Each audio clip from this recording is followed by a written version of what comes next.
ada program-program untuk menjauhkan umat Islam dari ajaran Islam, dan itu terus berlaku.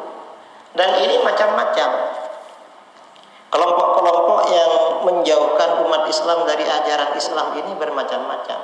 Ada kelompok-kelompok di luar Ahlus Sunnah wal Jamaah, seperti kelompok Salafi Wahabi. Kelompok Salafi Wahabi ini berusaha menjauhkan umat Islam dari ajaran Islam.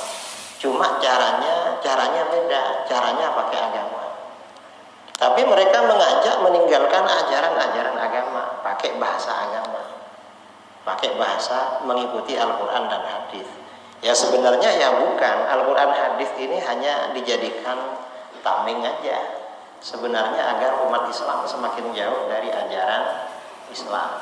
Nah, ini kelompok-kelompok di luar Ahlus Sunnah wal Jamaah. Ini contoh ya, contoh Salafi Wahabi. Salafi Wahabi ini kan ngajak kembali kepada Al-Quran dan hadis. Slogannya seperti itu, pada Al-Quran dan hadis. Tapi apa yang dilarang oleh Salafi Wahabi? Amalan-amalan ibadah. Yang dilarang itu ibadah. Mengapa dilarang? Alasannya syirik. Lah ibadah itu dibilang syirik sekarang. Syirik. Contoh yang disyirikkan itu apa? Yang disyirikkan oleh Salafi Wahabi seperti tawassul, tabarruk, istighatsah. Padahal itu bukan syirik, itu justru ajaran Al-Quran. Istighatsah, tawassul, tabarruk itu ajaran Al-Quran. Cuma Wahabi salah memahami di dalam masalah ini, lalu disyirikkan. Orang dijauhkan dari beribadah. Ini contoh. Dan mereka di akhir zaman ini, saudara, orang-orang merusak Islam itu pakai Al-Quran. Pakai Al-Quran. Orang-orang menjauhkan umat dari ajaran agama itu pakai agama.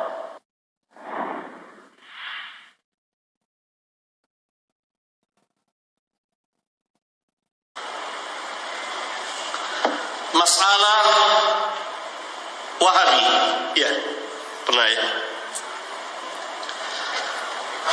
Wahabi adalah penamaan yang diberikan kepada oleh sebagian musuh-musuh Islam kepada Ahlus Sunnah, yakni ketika dakwah Syekh Muhammad bin Abdul Wahhab diterima oleh kaum muslimin dan menyebar ke dunia Islam, dan kaum muslimin kembali kepada Alkitab dan Sunnah. Syekh tidak membawa ajaran baru. Saya kira kebanyakan dari mereka yang melemparkan tuduhan Wahabi kepada dakwah Syekh Muhammad tidak banyak yang membaca kitab-kitabnya. Adakah kitab-kitabnya menyalahi Alkitab dan Sunnah? Adakah kitab-kitabnya menyelisihi para ulama Ahlus Sunnah wal Jamaah? Adakah dakwanya berlawanan dengan dakwah para imam di dalam agama kita ini? Saya kira mereka tidak banyak mengetahuinya, kecuali di seputar tuduhan, dari satu tuduhan kepada tuduhan yang lain.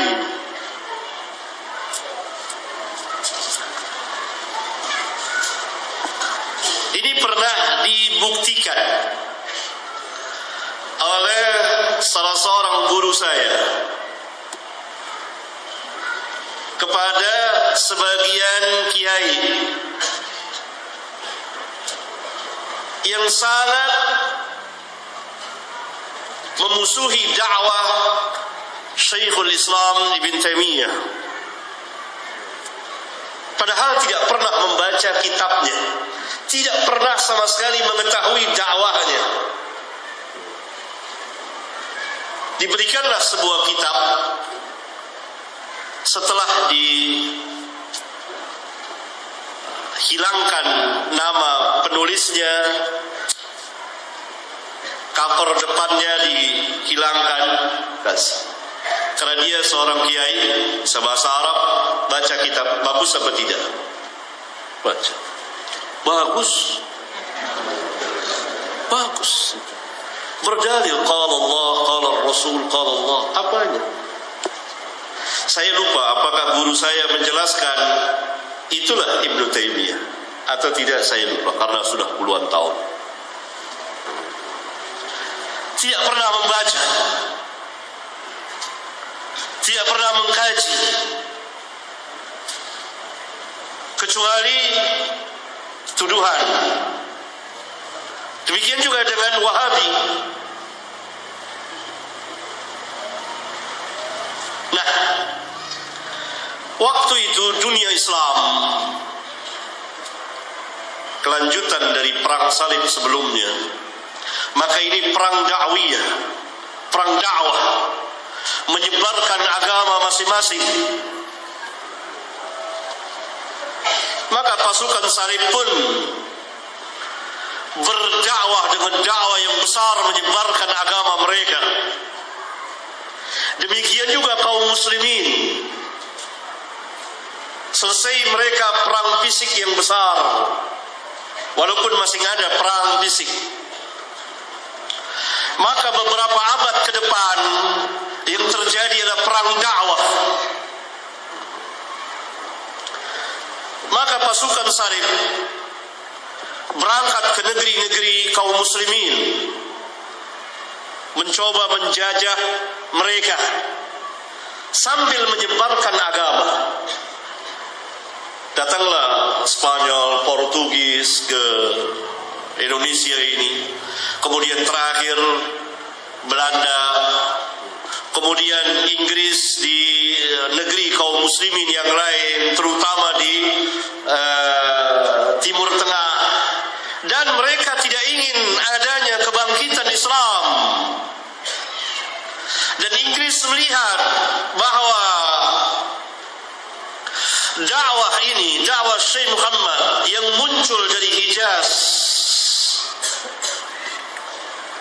dakwah sunnah ini, dakwah yang akan membangkitkan kaum muslimin ini membahayakan posisi mereka.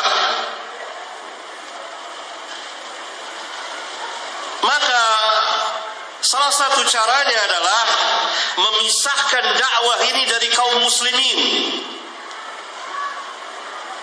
agar dakwah ini terpisah dari kaum muslimin, agar kaum muslimin membenci dakwah ini dan menuduh dengan berbagai macam tuduhan. Maka disematkanlah nama dengan nama Wahabi. Padahal nama Wahabi itu adalah salah satu sekte dari sekte-sekte Khawarij. Pernah saya jelaskan di majelis ini. Padahal seharusnya bukan Wahabi. Harusnya apa? Muhammadi. Karena namanya Muhammad bin Abdul Wahhab. Kok Wahabi tahu-tahu? Padahal ada sekte, salah satu sekte Khawarij namanya Wahabi. Sekte ini itu namanya Wahabi. Maka disematkan itu bekerja sama dengan sebagian ahli bid'ah. Dan mereka berhasil memisahkan dakwah itu dari kaum muslimin yang termakan fitnah itu, yang tidak tahu sejarahnya, yang tidak tahu sama sekali, nol besar dari dakwah Syekh Muhammad, bahkan kitabnya pun tidak pernah baca.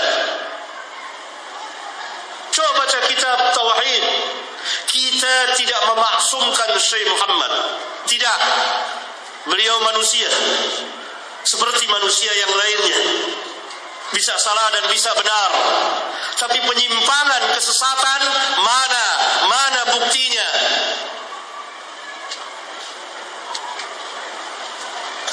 Saya pernah juga menjelaskan, dan ketika kita membahas di mukaddimah pertama, orang-orang Yahudi dan Nasara mengklaim bahwa mereka lah ahlul jannah, yang lain enggak. Bahkan Yahudi mengatakan kami ahlul jannah, yang lain Islam, Nasara dan lain-lain tidak. Demikian juga Nasara. Apa kata Allah? Qul hatu burhanakum. Awalnya apa? Tilka amaniyuhum. Itu adalah omong kosong mereka, kebohongan mereka. Qul hatu burhanakum in kuntum sadiqin. Ini ayat merupakan kaidah azimah, kaidah yang sangat agung, kaidah yang sangat besar, bahwa segala sesuatu pernyataan iya atau tidak memerlukan pembuktian ilmiah.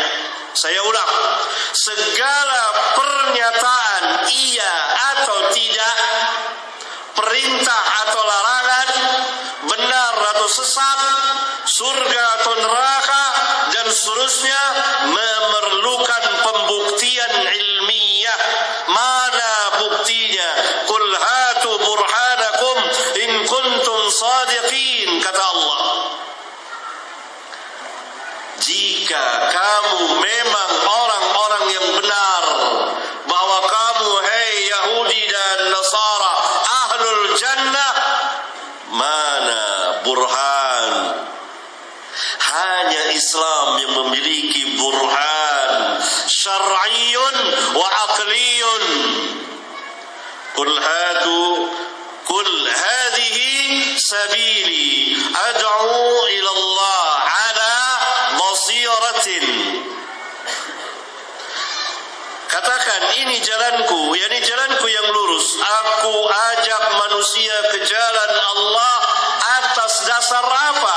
Omong kosong? Tidak. Tuduhan? Tidak. Tapi basirah.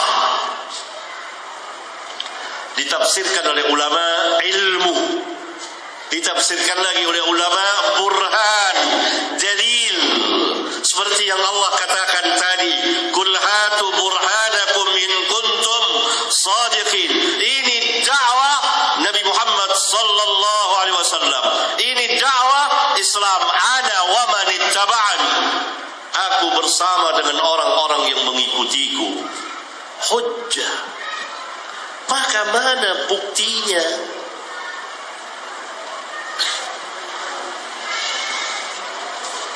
Pertama, apa yang saya jelaskan tadi tentang bid'ah, tidak adanya bid'ah hasanah, nukilan dari para ulama di kitab-kitab mereka.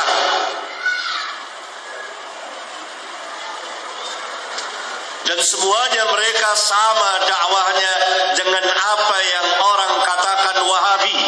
Berarti semuanya Wahabi.